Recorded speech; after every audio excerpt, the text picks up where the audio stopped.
Hello, welcome to another episode of the E-commerce Coffee Break podcast. In today's episode, we will talk about how sending free products to micro-influencers can scale your e-commerce brand. Now, as always, I have a guest with me. Today, it's William Gasner. He is the co-founder and chief marketing officer of Stack Influence.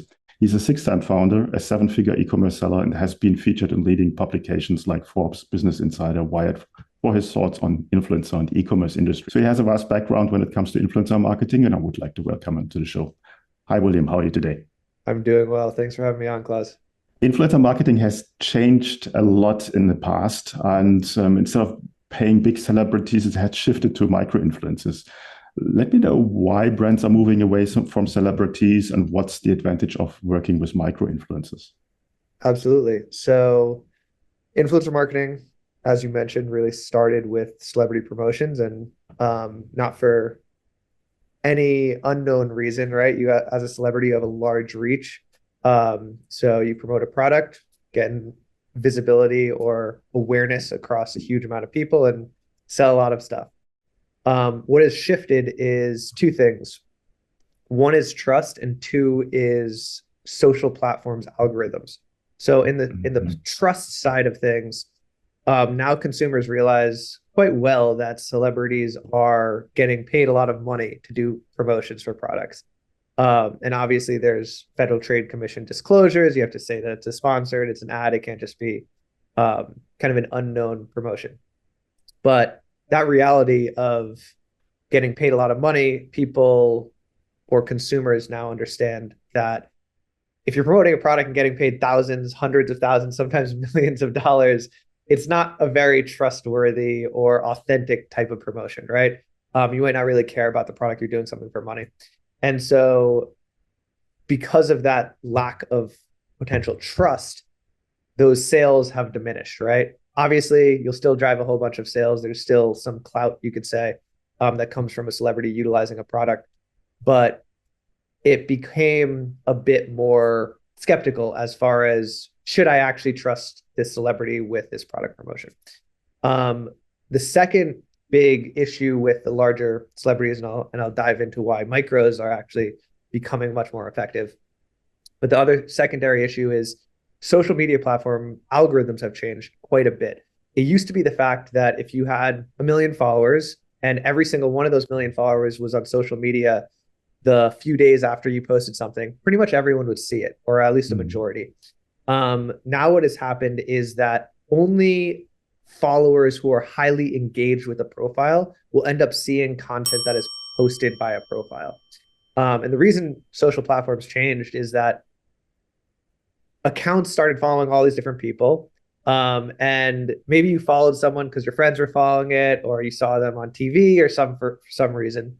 But you didn't really care that much about their content. And so your feed started getting filled up with all this content you didn't really care about. And then you left Instagram or you left TikTok. And they didn't like that, obviously. They want you to stay kind of glued to those platforms. And so what they realized was, we only want to show content to users or consumers that they actually are truly engaged with. And so if a consumer is not engaged with a profile, they're really not going to see a lot of the content that's produced by them.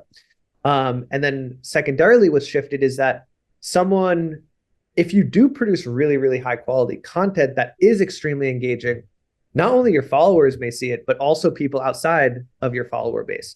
And so you can have like 100 followers these days and have a post that actually gets millions of views. It goes viral if you produce enough content. So there's been this big shift from follower-based celebrityhood to honestly content curation and quality of content that is kind of king now. And that has directed this shift towards what the industry calls nano or micro influencers. And for those of you who don't know what those types of people are, usually the common definition is a nano influencer is someone with less than 10,000 followers. A micro is less than 100,000 followers. And two reasons why they've become much more effective or much more popular for types of product promotions is going back to very similar reasons I mentioned of why celebrity kind of promotions have been diminishing. Is first off, trust is when you have a smaller audience, it's people who really, really care, right? You don't have this kind of celebrity power. You're following someone because you actually really like their content. you either know them, you might be friends, family, a close acquaintance. And so when you post as a smaller influencer or social media user, your engagement levels, people look at your profile more, they take action on your profile, they like, they comment, they share at a much higher percentage base than a lot of the celebrities now. And that engagement metric correlates to sales, which is at the end of the day, a main reason people are collaborating with influencers. And then the second thing, as I mentioned, is the social platforms are now really catered to those creators that create really good content, high engaged content. And now they're not only even, their content's not even only reaching a larger percentage of their audience, but it's also going beyond their audience and kind of getting that celebrity reach. And they're cheaper. You don't always have to pay thousands of dollars. It's more cost effective, right? And you can spread a marketing budget out across a variety of different smaller accounts, diversify your risk, as opposed to putting kind of all your eggs in one basket.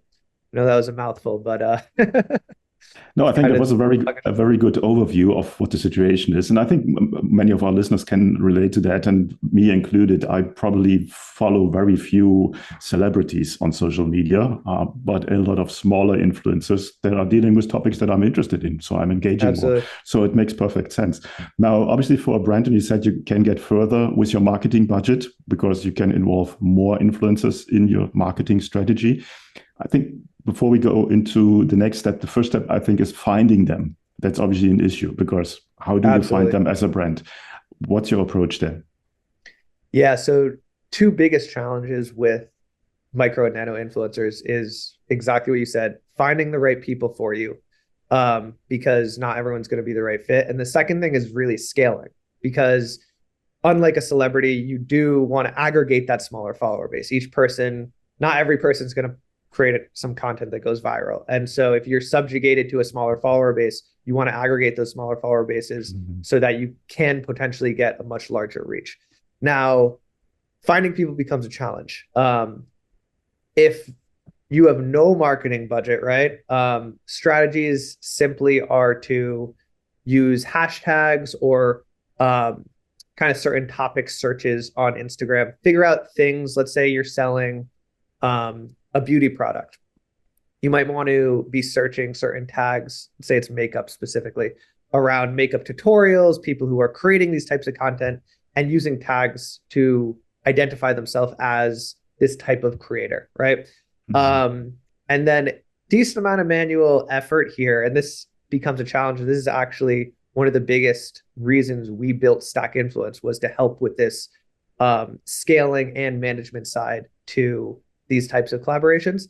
But again, going back to if you're having to do it yourself, figuring out a good process to create an influencer brief. You want to make sure that someone is following kind of your guidelines as a brand, talking about your product in the right way, educating an influencer on what you're saying, figuring out a way to make sure that that person actually successfully completes a proper collaboration for you. And if you're sending them a product or paying them in a small amount, that they don't just kind of ghost you after you send the product.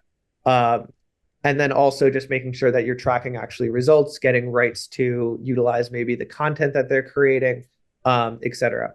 So a lot of different technologies out there. I mean, doing it in a very bootstrapped way, you can use systems kind of like Airtable or spreadsheets to really track these things. Use some automated, there's one software called ManyChat, like automated DM systems or email outreach systems. If you can compile a list, use a VA to hire. But it does become a very difficult thing to really scale and manage in a decent amount of time. And that is one thing that our system completely solves for. We've built a system and a community of about 600,000 influencers. So you can actually scale up to hundreds or thousands of collaborations a month as a brand. And every single thing is automated for you while still giving the brand control over, as I mentioned, curating specific content guidelines, what their goals are, what their timeframes are, and allowing them to kind of track everything as it progresses, download content assets, create further term, longer term relationships with influencers as affiliate or ambassadors. But yeah, that's basically, I can go deeper into any of those topics, but that's the long and short of it. So with the influencers, obviously you need to pay them in some kind of way. What are ways to do so? Absolutely. So variety of different ways to compensate influencers for their collaborations. Um, at Stack Influence, we actually have what the industry calls a product seeding model. So it's product compensation in exchange for a social post. That obviously is the cheapest way to go about it. We find it to be the most also authentic way, in the sense that if you're doing something for money, you might not care about a product. If you're doing it for a product itself, you obviously, it's kind of like you being a real consumer giving an authentic testimonial, right? Right. But it does limit the types of people who are going to collaborate with you, right? Because not everyone's going to do something just for a simple free product. And people do also absolutely deserve to get paid for their time. And in Stack Influence, we also have monetary kind of bonus structures to compensate influencers for certain actions they take, what their type of content they create, the results of their social posts, etc.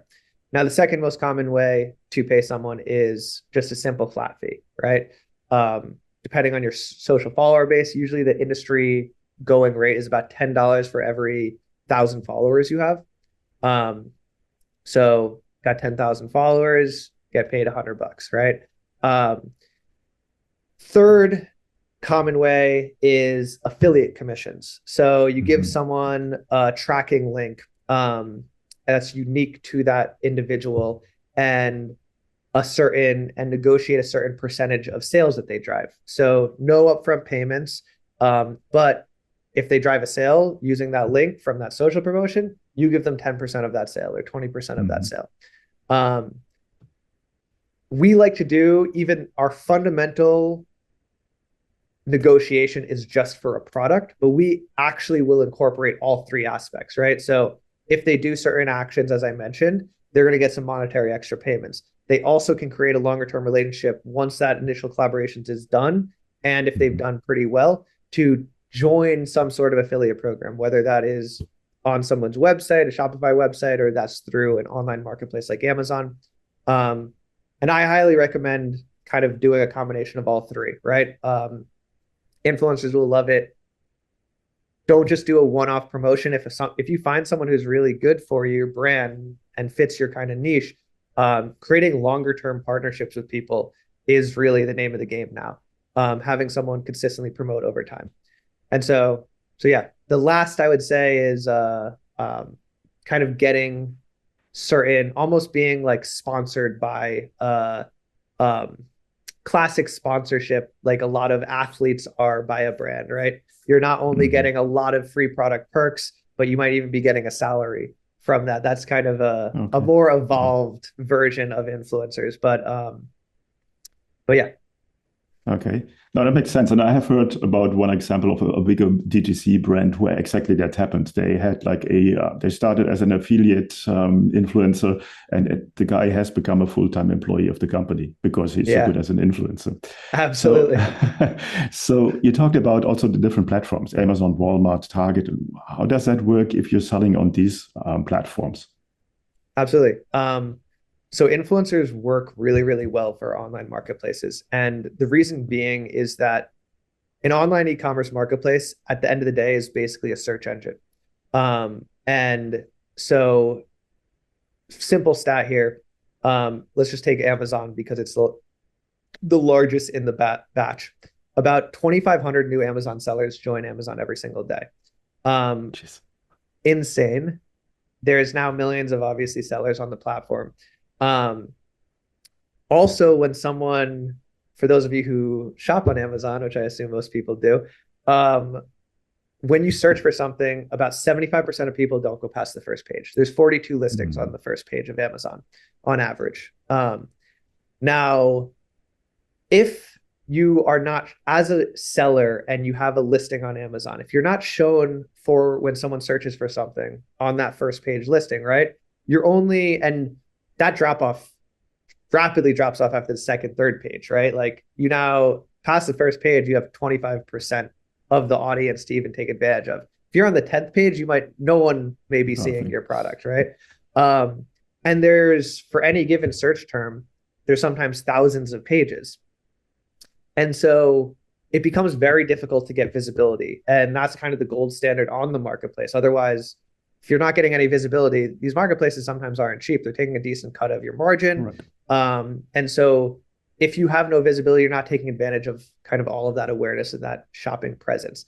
So the name of the game is, how do you show up? In the same way as when you optimize a website for its search presence, you want to basically rank, and how do people actually find you? Now, there's something on marketplaces which they call the cold start problem. The cold start problem is that when you launch, it's a risk for Amazon or Walmart or Target to show you on a first page, because if your product isn't very good, and they show you and consumers don't buy your product, they just lost out a whole bunch of money, right? There's a limited amount of listings on that page. They want those top listings to be the best-selling products and best converting out of thousands, if not tens of thousands, if not millions of products.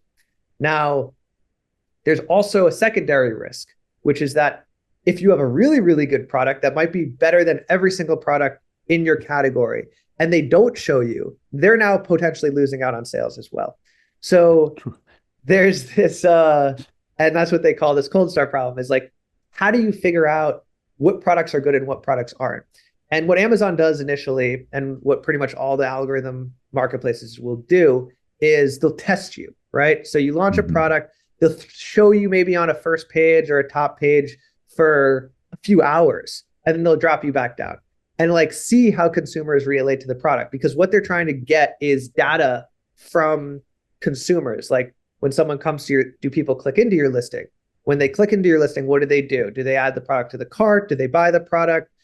How do they interact with your listing? How long do they spend on the page, right? They're obviously tracking an insane amount of metrics, including most likely where your mouse is actually moving, right? Where you're hovering over things. Now, going back to why influencer marketing can be really, really effective is any external traffic sale that comes from off Amazon to a marketplace listing and drives an actual conversion there is giving that marketplace the data it needs to determine where to place you, right? It's giving that very valuable click-through rate data, sales data, you name it. And if you can provide that very fast to the algorithm is going to take notice and say, wow, these products are really high converting. They just started generating a whole bunch of sales. They could perform as well when we put them at this higher position within a keyword, you name it. And influencers are fantastic for that because they're a trusted audience, right? Like, so they convert at a higher rate than kind of normal ads. You can drive a lot of traffic. And so it becomes a very effective way to not only just simply drive sales, get awareness for your brand, but also kind of become a top listing within one of these marketplaces, which just gains you a huge amount of consumer visibility and can make you a crazy amount of ROI as well. Yeah, I think that was a masterclass on what's happening on these platforms. So thank you for that. And I learned something. So I think it's very important to understand that obviously somebody who goes to a platform like Amazon, they come with a buyer's intent. So they are most likely, they go there to buy something. And now as a brand, if you can really promote your product through influencer marketing on Amazon, that's a synergy effect. Now everyone wins. I have never seen it from this view, but it's really interesting, and obviously it totally makes sense. Now, I want to go back a little bit to how to deal with micro influencers as a brand. Most of them might be not marketing professionals. They might do this as a side hustle. How do you deal with them? What are the most mistakes you see from influencers, and how you fix these? Great question. It becomes difficult to deal with sometimes micro influencers. We sometimes call it herding cats because it's just they're all over the place. As you mentioned, not every single person is a professional. A lot of these people are doing it as a part-time hustle gig. So one of the biggest difficulties is actually getting people to nail the kind of brand brief, you could say. So like how you're trying to convey your brand, create some quality content. And a second thing people actually in the product seeding world, so going back to exchanging just a product for a post, one issue that people actually face quite often is getting someone to post in general and not actually stealing a product. Sometimes, a lot of time, it's not malicious when people do that. When you simply ship a product to someone and say, hey, this is what I want you to post, this is what I want you to do. since it's not their full-time gig, sometimes they forget they did it, or life becomes busy, they have a full-time job, and then you just never end up getting anything, and you're chasing after them consistently. So one roundabout way we actually solve this is get our influencers, and this is something a brand can do themselves. It becomes difficult to create trust in this process, but we get our influencers to actually purchase our clients' products or become a real consumer of a brand, whether that's from a website or some other online presence, before they actually collaborate with the brand. So instead of simply getting someone's interest and then getting their address and sending them the product, we're like, great, you want to collaborate with this brand? Here's a link to their website. Go buy their product with your own money. And then once you successfully, here's the influencer posting guidelines. If you successfully follow all of these things, submit that final social post to our platform. We make sure you did everything correctly.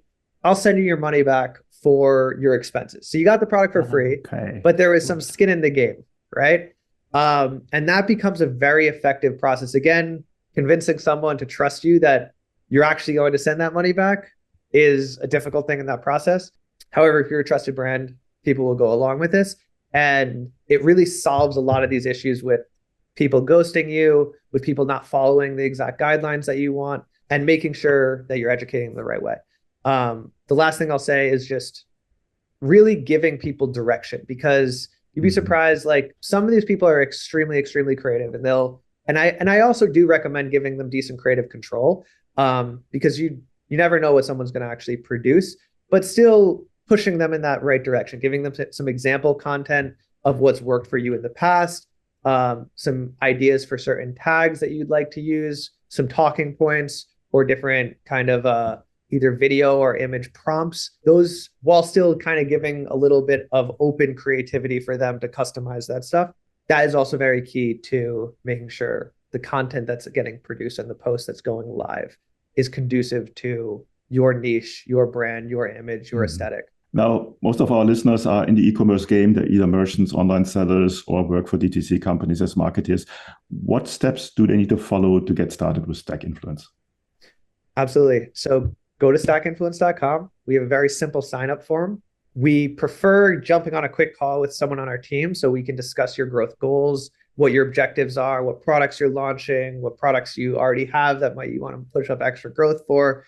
And then very simply, all you do on our platform is you set a goal for how many, on a per product basis, how many influencers you'd like to achieve, and how many influencers you'd like to achieve in what time frame. So setting kind of what we call a campaign timeframe goal. Once that's done, you're going to upload your product info to the platform. So brand details, product info, posting guidelines.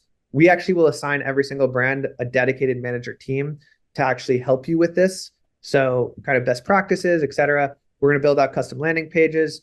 And then once all of that's done, we get you access to a tracking system. We're going to be able to monitor the whole campaign. Once you approve how everything looks, we go live. It's very quick setup. Usually can get live as long as you give us content and upload all that stuff in about 3 days, but very simple to sign up. Again, check out stackinfluence.com. And yeah, we'd love to help you. If you're at that stage of scaling and need some help with automating and want to invest in a way that you don't have to pay every single influencer and negotiate fees, and do it on a product compensation basis, especially we have some, as I mentioned, unique aspects in the online marketplace world like Amazon, et cetera. We'd love to talk to you. Can you share some success stories or case studies? You don't need to name the brands that have effectively worked with you. Absolutely. So brand very recently, it was in a baby niche, right? We helped them about 13x their recurring revenue. And this is specifically on Amazon.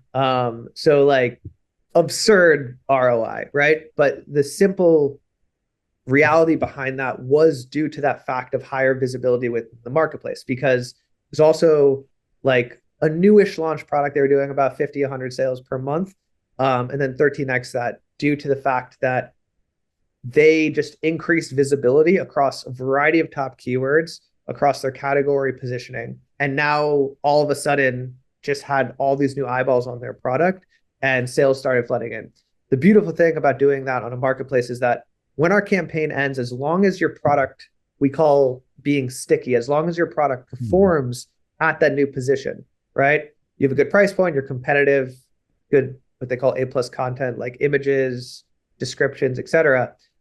Our campaign may end, but your sales are not going to end as long as you're now converting on those new consumers. And that's an amazing thing to see, because it's like very different from investing in performance marketing like Amazon ads, Facebook ads, TikTok, you name it. You shut off those ads, those benefits stop, right?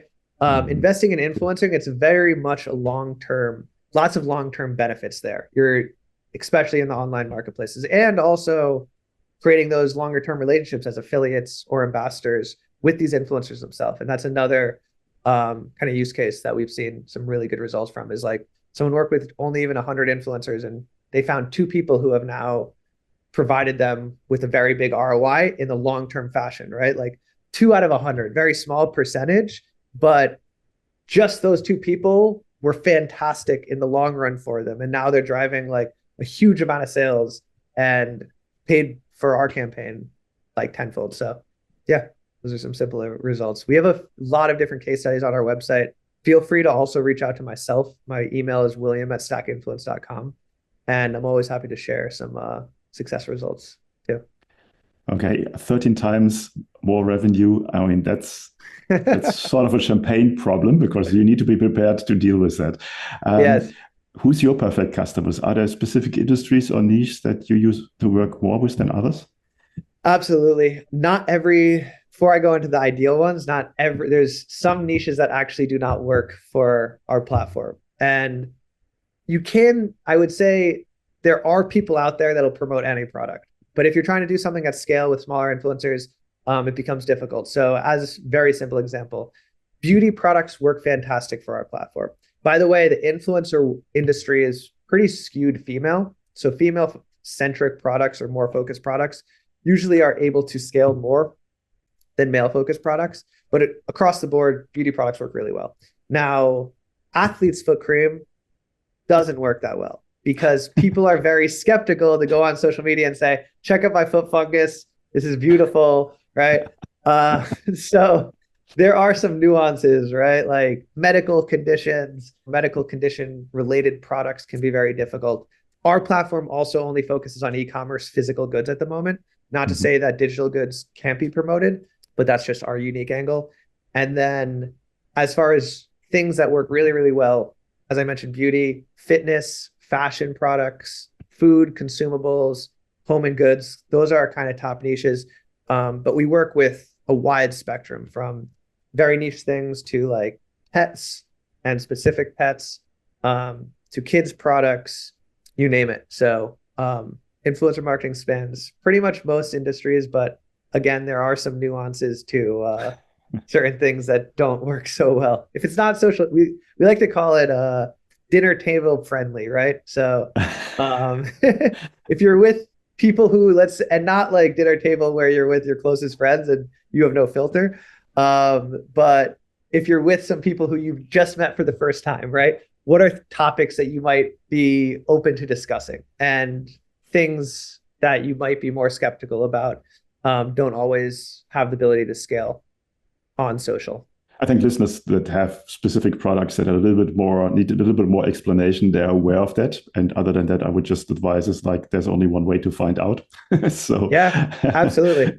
There's products that surprise us completely. Like, it's like, I don't know how this is going to work. And then it actually performs really, really well. So you got to sometimes throw it out there and see what works. Shouldn't stop you. How does your pricing structure work? So we have a pretty simple pricing structure. It's a flat fee per successful social post. So it's a pay-as-you-go system. Again, you set a goal. Let's say your goal is 300 influencers. You're going to pay on a weekly basis based off of how many people complete a post. So let's say the first week, 5 people post. You would pay us a flat fee per person. And that fee ranges from about $25 to $45, depending on a few variety of factors: what category you are, how niche you are, how much you're scaling or committing to over time. And yeah, pretty simple. So you pay as a flat fee. There's no monthly fees. There's no kind of crazy retainer payments that you have to send us, and pay as you go system. Try to keep it no risk. I like that. It's very straightforward. Before our coffee break comes to an end today, is there anything that you want to share with our listeners that we haven't covered yet? I think we covered a lot. Yeah, again, if you want to, feel free to reach out to my personal email, or check out our website and you can book a call directly with our team. But this is a great conversation and look forward to helping some of you on your influencer journey. And if Stack Influence you feel like isn't the right fit for you right now, or you have a very, very low marketing budget, highly recommend you invest in influencers in this day and age. They're a fantastic tactic, amazing for new product launches. It's not just about promotion, but it's also a big about of brand building is the last kind of, I would say, tidbit I'll leave everyone with is that you can generate a huge amount of content, social proof on a website, on online marketplace listings, on social media is invaluable these days. Consumers want to see other people like them using your products. They perform better on online ads. So there's huge amount of aspects that some people think of influencer marketing as just side by side to a Facebook ad, right? Like I'm going to take my only budget to a Facebook ad I'm putting towards this. There is comparison there, absolutely, but also see the other side to investing in influencer marketing to also build up kind of a plethora of content for you, of longer term relationships as people who might be promoting you for affiliate commissions or ambassadorships. And it's really kind of this package of benefits that every single brand needs these days. Yeah, I totally would agree. And I think that was a masterclass in influencer marketing. I think listeners need to listen at least twice to this episode to get all the golden nuggets out of it. But I think it's a must-have in your toolbox as a marketer. And there's so much opportunities in there. And I think it's just a growing part of marketing overall. I will put the links in the show notes as always. Then you just click away. I hope a lot of people will reach out directly to you. And thanks for your time today and hope to talk to you soon again. Thanks for having me on, Klaus.